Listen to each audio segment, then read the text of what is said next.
Qozining yoniga bir ayol kelib debdi: bundan 2 yil avval erim ikkalamizga nikoh o'qigan edingiz. Hozir esa bizni ajratishingizni so'rayman. Men u bilan ortiq bunday yashashni xohlamayman.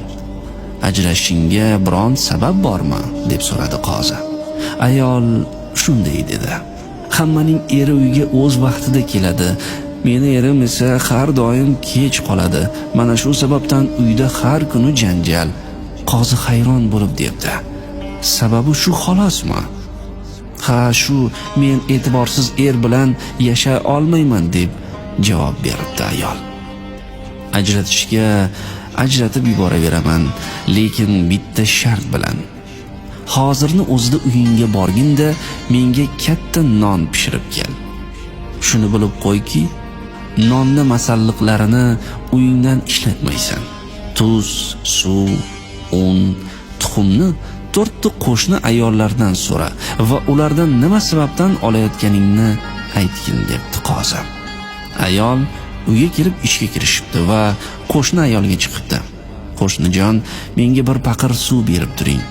Qo'shni: suv yo'qmi uyingizda? Axir eringiz quduq qazib qo'ygan-ku. Menga o'xshab buloqdan suv tashimaysiz-ku. Suv bor, men qozini oldiga erimdan arz qilib borgan edim. Qozi shunday dedi deyishi bilan qo'shni ayol o'z didiyosini boshlab yubordi. Agar sen meni erimni qanaqaligini bilganingda edi, necha yildan beri jabrayman, bitta quduq qazib bermaydi. Suv tugagan qo'shni, debdi. Ayol boshqa qo'shnisiga tuz so'rab chiqibdi: tuzingiz tugab qoldimi qo'shnijon? Uyimdan tuz bor-ku-ya, deb unga bo'lgan voqeani tushuntiribdi.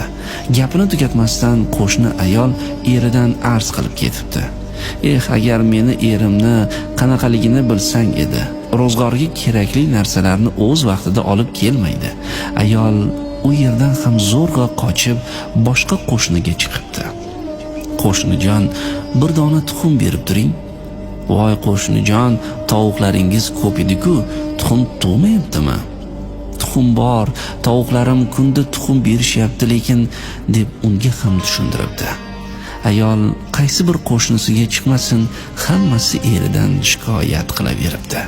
Ayol kattakon non pishirib qozining yoniga boribdi va nonni berib shunday debdi: rahmat sizga qozi janoblari. Bu nonni oilangiz bilan baham ko'ring, ammo erim bilan zinhor ajrashtirmang. Nega? Nima uchun qizim? Nega ajrashmayman deyapsan? Biron nima bo'ldimi? so'rabdi qozi. Hurmatli qozi, mening erim hammadan ham yaxshi ekan. Menga juda e'tiborli bo'lgani uchun, meni yaxshi ko'rgani uchun, qiynalmasin deb hamma sharoitlarni yaratib bergan ekan. Men ojizani ko'zini ochdingiz degan ekan.